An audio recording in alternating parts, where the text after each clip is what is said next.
Tak priatelia, som vo firme Linora pri Branove a ako vidíte za mnou, niekedy je situácia taká, že tu robí 50% Rómov.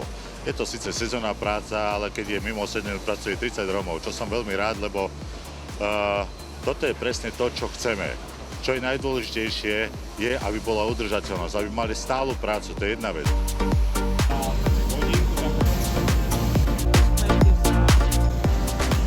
Zamestnáme okolo 212 ľudí teraz a sme radi, že toľko veľa zamestnáme.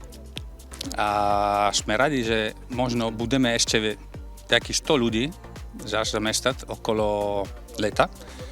A dúfajme, že bude aj budúci rok, aj ďalšie roky také isté ako tento rok. Darí sa mi dobre tu, pracuje sa mi tu dobre, som tu šťastná. 6. rok tu pracujem. Som rada, že tu pracujem, no a chceli by sme, aby sme tu mali naďalej robotu. Som veľmi rada, že mám možnosť pracovať.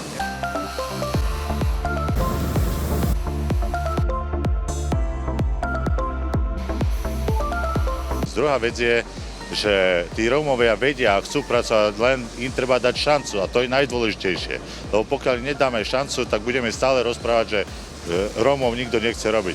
Ale ja verím tomu, že postupom času my budeme odburávať presne tieto všetky nezmysly, o ktorých rozprávajú našich Rómov, že nevedia a nechcú Rómov. Áno, nehovorím, sú aj takí, aj medzi majoritou, medzi Rómami, ktorí nechcú robiť a nebudú robiť. Toto je pre nás veľká návšteva a tešíme sa na také návštevy, lebo my sme tu už 26 rokov na Slovensku ako talianská firma a sme veľmi radi, že tu prišli pre našu firmu.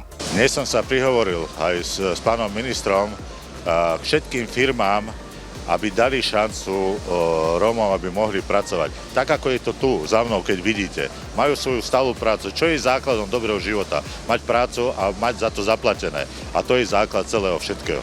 No ja len môžem dodať to, že vidíte, je ochota zamestnávať, to je jedno, či to je biely, čierny, oranžový. Už to nechcem ani opakovať dookola, ale je ochota a zase musí byť ochota z našej strany Rómov, že naozaj chcú robotu a chcú pomôcť tým svojim rodinám, deťom a všetkým dookola. Takže ja som veľmi rád a ja môžem len poďakovať pánu riaditeľovi.